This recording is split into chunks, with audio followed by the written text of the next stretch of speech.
Rabbits are naturally prey animals, possessing instincts finely tuned for evasion rather than aggression. Their primary defense mechanisms include excellent hearing, sharp vision, and rapid, agile movements, all geared towards escaping predators rather than confronting them.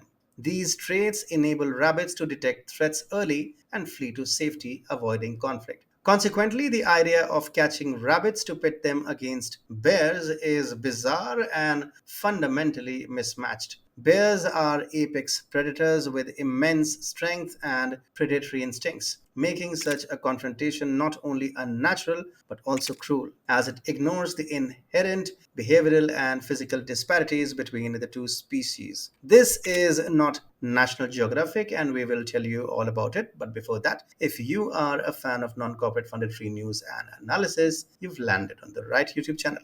Okay, let's begin.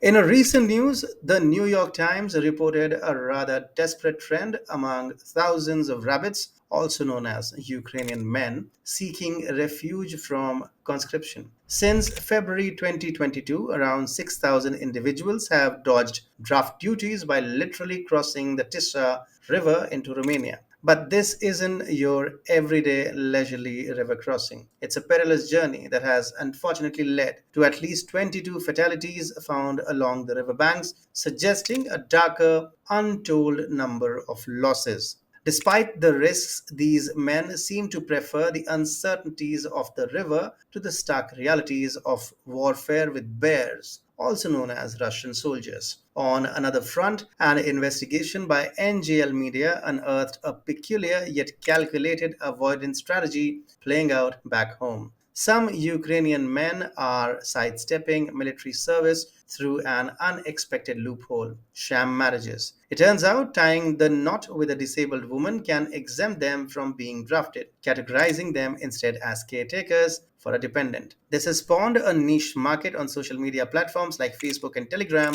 where marriage is commodified in a way that would make even the most seasoned matchmakers blush. Men are posting marriage proposals, and disabled women are being offered to the highest bidders, often involving transactions upward of €3,000. It's not just about finding love or escaping war, it's also a lucrative business for intermediaries facilitating these quick marriages. These developments highlight a blend of desperation and ingenuity, a poignant reflection of the extraordinary measures people take in extraordinary times. Such stories offer a glimpse into the complex personal and ethical landscapes navigated during prolonged conflicts, where survival often forces the hand into gray areas of morality and law. But Ukraine regime is all set to change this, and Poland will help Ukraine in catching the draft dodgers, aka the rabbits. In Poland, some Ukrainians find themselves caught in a peculiar kind of crossfire, less about bullets, more about passports and conscription notices. As it turns out, Warsaw isn't just offering borscht and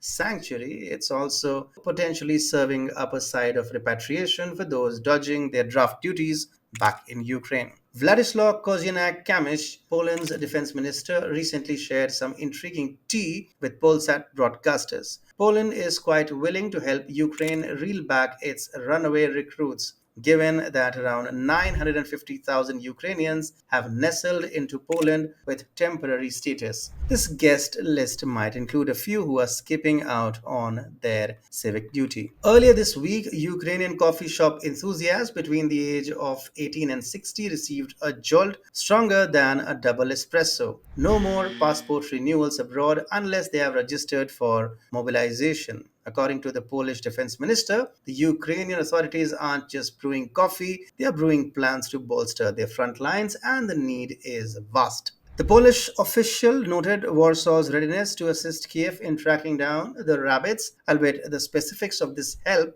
depend on what Kiev decides. He expressed a sentiment possibly shared by many locals, musing about the irony of young Ukrainian men sipping lattes while their homeland scrambles for soldiers. This has stirred some justified grievances, according to Polish defense minister, who echoes Kiev's official stance that those who can't dodge the draft hold some serious grudges against their globe-trotting peers. Meanwhile, Ukraine's Foreign Minister Dmitry Kuleba calls these measures fair, aligning with the controversial military reforms signed into law by President Zelensky. These reforms not only lower the draft age from 27 to 25, but also tighten exemptions and require all men to report for a data update at conscription offices. With an estimated 650,000 Ukrainian draft eligible men scattered like rabbits across the EU, Kiev sees a significant reservoir of manpower yet to be tapped. However, when pressed on the numbers expected to be mobilized,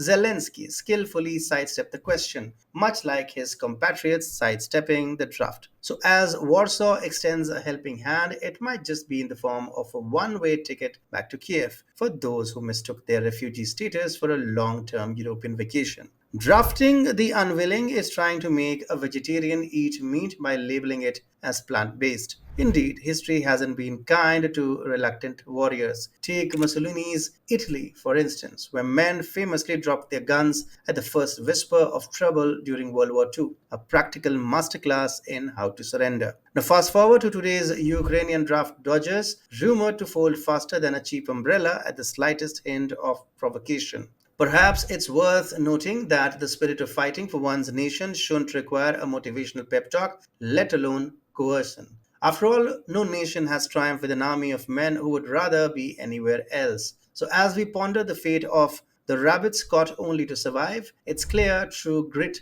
can't be drafted. And Ukrainian men who have been sent with a one way ticket to the front have a fair point that they have articulated recently in Odessa. They talked about a word that starts with M, ends with Y, and rhymes with scrutiny.